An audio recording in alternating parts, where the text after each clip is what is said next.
good. So now we're going to move on a little bit, and we're going to think about some of the tech news recently. Now, we've actually had a few different things that have come out in recent weeks that we want to talk briefly about. Some of these things we're going to talk about a little bit more in depth in maybe a future live event. But first of all, maybe we have our panel still with us, so maybe we can just ask our panel to comment on one or two of these things. Now, first off, I understand that Google Home is basically no more. We don't have Google Home devices as such anymore. Yeah, they seem to have been rebranding that slowly over the last year. Now with the new release of the new products in terms of it's Nest Audio rather than we used to call them Google Homes. Okay. So the overall term will be Google Nest, and then for the speakers it'll be Nest Audio. So there's a new one being released now in November, or towards the end of this month, about November, and it'll be around €98. But it's a much larger speaker than like an Alexa Dot. So it'll be around the size of the full size Alexa, but maybe slightly bigger. It's kind of almost the size of a lunchbox. Yeah. But with curved edges. And what makes this one different, I suppose, is there's a privacy switch on the back for people who feel that they don't want the speaker listening at certain times. There's a physical switch where you can slide and then the speaker can't respond to you. That'll be in software also, but there is a physical speaker. Yeah. Okay, and that's so it's basically just a rebranding, and there is a new speaker coming out. Is there more than one? Is it a whole range of products, or is it just one main difference? Well, there's one new product, and that is the Nest Audio. That's the first one they're releasing. They will probably be releasing different versions of that in the next few months, but it's mainly they're releasing that one because of the merger of the two sort of terms, Google Nest and Google Home. And I think Nest was just a bigger sort of company in terms of all the home products like your home heating and your sort of alarms and cameras and things like that there. So it made sense that that is the overarching term, and then like the audio is just like ways to maybe interact with those other devices, monitor them, and like they're talking about putting things like if you leave the house, it'll know your phone's no longer in the house, and therefore you can set up a routine to maybe turn your heating down a little bit or turn the lights off. And you can set that up for multiple people, so it's not just your phone. You're not going to, and then the wife has to sit in the cold house. Yeah, that wouldn't be too advisable. I wouldn't call that progress necessarily. No, that's a recipe for disaster. So they are allowing multiple devices. So even the kids' devices and things like that, if they leave the proximity of one of the sensors or the Nest, and therefore then you can set up a routine. Maybe I'll dim the lights here, or I'll lower the heat to a certain degree, and as soon as you come back in, it'll go back up. Brilliant. Very good. So that's something to keep an eye out for. Now, on the other side of things, we've got Apple's developments recently. I hear there's been a few different developments. Not hard to hear that there's been a few developments that have been fairly public about it. I think Apple sometimes put out some bad news so they'll get loads of publicity. Yeah. I think that's why there's no power bricks coming with the phones. Literally everyone on the planet's talking about that, and that's great advertising one way or the other. Yeah. It's good for the environment. Good for the environment, though. Yeah. Might cost you a lot of money, but it's going to save the world in the long run. Absolutely. So on the positive side, what have Apple got for us now? JP, you could take that one. Sure. Yeah. So some of our listeners might be aware that Apple launched the iPhone 12 and HomePod mini speaker recently. They actually had their virtual event in their headquarters in Cupertino, California, and it was interesting. It was titled High Speed. That's HI speed, and it's kind of a reference to the iPhone 12's new 5G capabilities. So Apple launched 4 new iPhone 12 phones. This included a new mini version as well. The iPhone 12 range has a new case design. It's meant to be quite similar to the iPhone 4 and the 5 models, with kind of flat sides, which were quite popular. All 4 devices have 5G connectivity. enhanced cameras, better screens, and are reportedly, this is interesting, must be four times more likely to survive being dropped. They have a new protection called ceramic shield to covers the glass, so it's supposed to be more durable, these phones. I wouldn't put that to the test, but that's basically. Don't go around dropping it 4 times more frequently. Yeah, it's interesting. One thing I found interesting was that they don't include a charger or earphones with the device. It's supposed to be Apple are claiming that it's kind of an environmental push on cutting out waste, but they do provide a charging cable. Something. No headphones. They don't provide earphones or a charger. Yeah. And that charging cable is USB-C to USB Lightning, isn't it? So you'd have to buy a new charger. Yeah. But also, I suppose they were finding the Lightning headphones they were selling. Possibly a lot of Apple enthusiasts would have bought the AirPods. So maybe the other Lightning headphones were a waste for a lot of people, So I suppose there is some thought put behind it, and also it does encourage people to buy the AirPods as well. Yeah. Although other Bluetooth headphones will work with an iPhone. You don't have to go for the more expensive models if you prefer not to. I do agree there. I think, but buying the new charger is probably beneficial in the long run, because like they're all new fast charging, and like nobody has to charge their phone overnight anymore. You can plug it in, and within an hour and a half, 2 hours, the phone's fully charged. Yeah, and also you can buy wireless chargers now, which are great for people with visual impairments. You don't have to go searching around for the little connector at the bottom, which can break quite easily. You can leave it on a charging pad overnight, and it charges a little bit slower, but that's no big deal considering. The new iPhone 12 charger, the magnetic one, I think that charges quite fast though. Yeah, so I hear. Yeah, I know a lot of people won't have their hands on the iPhone 12 yet, but well, it's good to know about the technology out there though. Exactly. Yeah. So as well, there is other features coming. I think it's only in the iPhone 12 Pro models, which they have I think it's 3 cameras in the back, but it also has a LiDAR detector. So I suppose the LiDAR is going to become a big thing in apps, mobility apps and things like that. So for example, technologies or devices that have it already are self-driving cars and robotic hoovers, and they do things like map out the area. So they can map out rooms in the house. They can map it emits light and detects exact measurements of areas, and it can detect objects and the shape of objects and how far away they are. So it can tell you. It could more or less by the time they have got to grips with all this technology and developed apps to work with it, I can see it working with the likes of Microsoft Soundscape and things really well with things like that. And I can see loads of mobility apps being introduced. There's even people claiming that it won't replace the cane or anything like that, but it'll give people a lot more confidence with the cane and tell them how far they are away from objects and things like that. It also does depth perception, which there's nothing out there that does depth perception at the moment, really. But LiDAR will. I think it'll definitely augment its skills, like you're saying there, Joe. But yeah, replacing the cane is probably a long way off. Yeah, no, that's what I said. It never actually do that. That's I know. I'm just agreeing with you.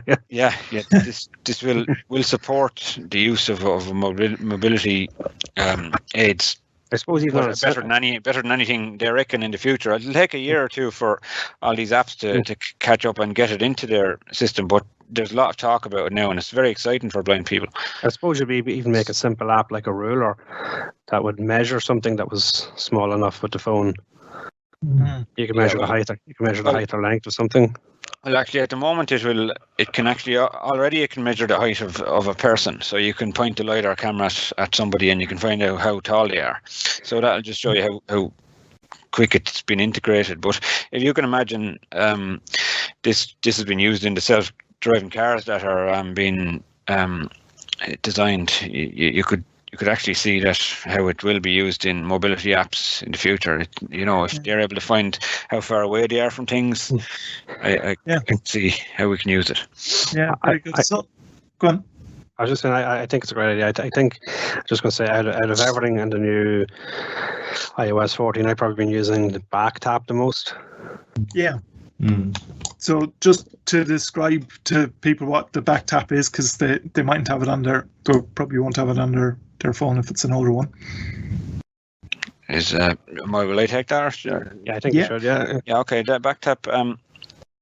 Back tap. It's in the accessibility options, and basically it allows you to tap the back of your phone twice, and the other option is to tap it 3 times to access some accessibility options on your phone. Well, that's the main idea of it in the first place, is for accessibility, but it can be used for a lot more than accessibility. So, for example, you can set it up to start voiceover, so you could tap the back of your phone twice and voiceover on.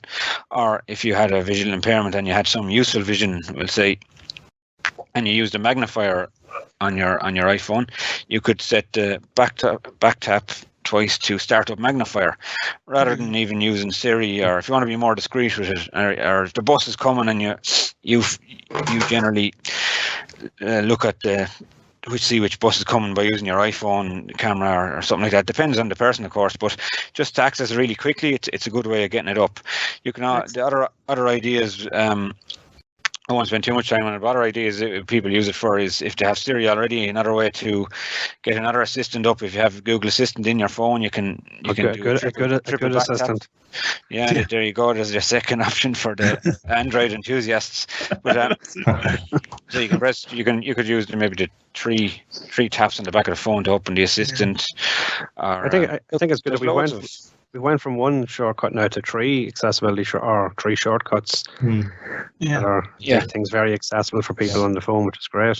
Yeah. It's also very good for people that. Am I right in saying that that's just iPhone 8 upwards at that time? iPhone 8 upwards, Yeah. iPhone 7, I was searching it there, and no, it is back tap. I thought maybe the update didn't install right or something. You have to get an iPhone 12, Daniel. Yeah, they do phase out these. They phase out these things. All right. Very good. So that was the iPhone. Was there was another released from Apple as well, wasn't there? There was exactly, yeah. And just with the iPhones, I know I heard claims that it's supposed to be good now that Apple have reportedly made an iPhone available for every budget. So if you think about the iPhone SE, it's just under €500 now. I think the iPhone 12 Pro Max, which is, I don't think it's available yet. I think it's going to be available for pre-order on the 6th of November. I think that's going to be about €1,600. So it's kind of a good broad range of prices. So yeah, we mentioned that HomePod mini speaker was also launched at Apple's recent virtual event alongside the iPhone 12. And this was released, I suppose, as a way to expand their range of smart speakers. And so it's a new, smaller version of its HomePod. It's similar to what we'd be familiar with the Google Home and the Amazon Echo. Yeah. It's about, I think it's about 3.5 inches tall, has a kind of spherical design. It costs about a third of the price of the original full-size HomePod, but includes all the features that can be carried out using the virtual assistant Siri that we're all familiar with. I don't think it's going to be available until mid-November, they're saying, in Ireland. Some of the features will include a new intercom system, which allows you to send voice messages from one HomePod to another around the home, as well as other Apple devices. So if you have an iPhone or Apple Watch, you can it's compatible with those as well. Also has a new hand-off feature, so it allows you to bring your iPhone close to the HomePod Mini and it hands over the audio playing from the phone onto the speaker. It looks pretty cool. Yeah, so other than that, it's been designed to work with Apple Music, podcasts, all your kind of popular radio stations on TuneIn, iHeartRadio. And it's supposed to be compatible also with, in the coming months, with Amazon Music service as well. So I think it's, at the moment, I'm just looking at prices, it's about £99 sterling. I say hopefully be available in Ireland for around the middle of November. Okay, that'll be an interesting one to keep an eye on as well. It's going to be a big shaker in the market, because I think Apple did price themselves out with original HomePod, €300. I know the sound was great on it and all, but because you could get Echo speakers and Google Nest Home speakers for I suppose less than €100. This has brought down the price considerably, and I think it will shake up the market there. And it's kind of funny that Siri was the original assistant, but the other things have kind of taken over. The other two companies has taken over a little bit, but this will bring them back in. This will bring them back in a little bit again. Interesting to see what the take up on that is. I think it'll be big myself, especially with Apple fans. But it definitely will be. It'll be good coming towards Christmas for Christmas presents as well, things like that. But I mean, you can buy two of them for we'll say €200 roughly, and you can pair them they'll give you stereo sound. That's another thing. You can also move the sound from your Apple TV onto these as well, if it could move the sound from your TV. So I think it's going to be good. As JP was saying, they're trying to bring things down to more budget options. So even they brought out about a month ago, they brought out a cheaper version of the Apple Watch. So it's the Apple Watch SE. It's only missing one or two little features, and I think that'll be another thing that people will be branching out towards because of the price. I think it's €250 or something rather than the usual. Yeah, very good. So just at the risk now of maybe starting up this debate again of Android and iOS, I know that Sean mentioned earlier about the fast charging of the Apple iPhone. I have to say my Android device manages to fast charge in 30 minutes. I'm quite happy with that. So maybe that's a score for the the Android there. But I have a OnePlus phone as well, and I can fast charge. I can get about 75% in about 30 minutes, and fully charged in about 55. Yeah, I think there's definite marks here for the Android side of it. Now, just thinking about that kind of comparison of Android and iOS 14 is out, and you've got Android 11 coming out as well. Any particular features there that are interesting to look out for? Yeah, absolutely. There's as the lookout feature, which is the OCR mode. So you can. It's like seeing AI. It's available on older versions, but it's kind of launching with Android 11. They're making sort of more people more aware of it. So it will scan a document. It will read back a document. I had a good road test of that there, Sean, the Google Lookout app, and I was impressed. Like, I have an old Samsung Galaxy S7 phone, and I gave it a road test on that, and I was very, very impressed with what it does. It competes very well with the Seeing AI, which is the Apple where Microsoft have provided that onto Apple platforms. It's done locally as well. It's not done over the cloud. It's actually right. Yeah, that's one of the things I like about it. You can switch off your 4G or your Wi-Fi, and if you're out and about where reception is poor, it'll work straight out of the pocket. So it's fantastic from that point of view. Whereas the Seeing AI requires that your snapshot is sent back to the servers for computing and sent back to your phone again. And the only downside to the app is you need at least 2 gigabytes of RAM in your device to run it. But if you've spent even half the amount on an Android phone as you have on your iPhone, it'll definitely have 2 gigabytes of RAM on it. Yes, absolutely. Great to have that option for people who weren't able to get maybe the Seeing AI app, and now to have a very good option for Android is excellent. The only one little fault I found with it was it's only doing US dollars at the moment in the currency recognition. So I'll say, just for the laugh, I fired over a €20 note and it said $20 US. So yeah, is there something in world politics we don't know about? Yes, some agreement there on the currency. I don't know. You first. Yeah. So that's the only downfall I could find with the app. And look, as they say, like, these things are a lot of the features are still in beta, so they're still being developed. Another thing too is it'll download products. It'll try and recognize products, depending on obviously where you're connecting to the internet. So obviously for Irish users, it's going to download a database that's kind of UK and Irish users to try and identify products that that are more sold here than, let's say, your US products. Now, there are a couple of absentees off that, but I'm sure that's going to grow and grow and grow over time. You know, it's just like everything that starts off. All these ideas are fantastic, and they just keep adding and adding and adding data to it, and eventually it becomes a great all-rounder. So I'll say that's where this is headed. Yeah, it'll be interesting to see the different refinements of that. Very good. So what about this Navi Lens? What's that all about? So Navi Lens is this new technology. It's very, very similar to QR codes, but where QR codes have such fine detail in them, and you need to bring your phone very close to snap the picture. With a Navi Lens code, you can be up to 3 meters away to capture a small code that might only be like 2 inches by 2 inches.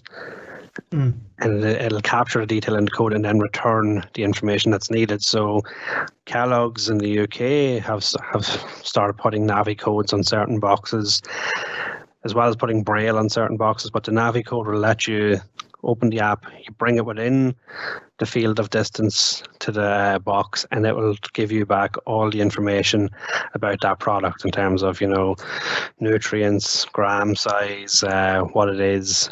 Basically everything you're getting on the box will come in that app. That sounds really promising. It sounds like there could be quite a few different applications for that. Yeah, absolutely. I've seen it demonstrated in videos where the person didn't need the whole, like when we're doing QR codes, you have to get very close and very precise. The person just glanced the phone in the direction of the box and picked it up immediately. So what they're sort of trialing this is in larger cities, they're putting maybe it could be 10 centimeters by 10 centimeter of these codes on at the doors of train stations or at different signs to allow people to get the information how to get to certain parts within that train station. Yes. Where in the past you had to be very, very close to the code you're going to scan. Now you can just wave the phone and it will capture it almost immediately as long as you're pointing roughly in the right direction. That sounds brilliant. That'll be really interesting to see how widespread that gets and how many applications are made of that as well. So that'll be an interesting one to follow. Absolutely. What about this final one then? We were talking about different kind of home speakers and things before. The new generation Alexa, is that out already? The fourth generation Alexa is going to be out now. For November also. I think they're all getting ready for Christmas for selling these things. So the fourth generation Alexa, in terms of like it's a version that would be like the Dot, it's slightly bigger and it's spherical. It's like it'd be like twice the size of a tennis ball. Okay. And the reason why they're going with that shape is, well, the Dot was like a 360 speaker. Yeah. They found that nobody was actually putting them in the center of the room. So therefore the sound was being spread out too much, while now it's front firing. So you point it in direction, basically you want the sound to come out and you're going to have better sound results. Gotcha. Yeah, okay. So that'll be, again, a good one to keep an eye on. And quite a lot of developments there recently in the tech world and different tech news that we've got. So even busy there. Even there with the fourth generation one, they're talking about adding things like Care Hub, a way for checking in on elderly, family members, and through the Alexa device. And there's talk of an Alexa Kids version, but I can only find the US release for that. I can't seem to find a European release. Yeah, so loads for us to kind of keep our eyes on at the moment anyway. Loads of new stuff there, and appreciate all the information about those. Sean and Daniel and JP and Joe, appreciate all the news about those developments.